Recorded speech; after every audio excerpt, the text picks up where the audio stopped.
dentists be treating snoring or sleep apnea? Is it a legitimate part of dentistry?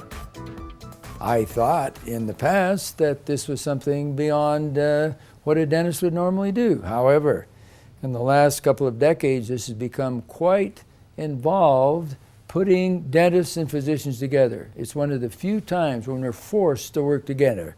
Dentists need physicians, physicians need dentists. Now look at this image. Have you had pillow over your ears? Have you slept around someone who has this obnoxious condition? I'm sure you have.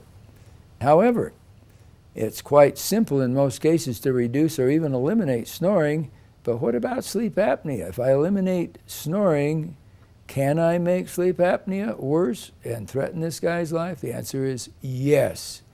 You need physicians, they need you.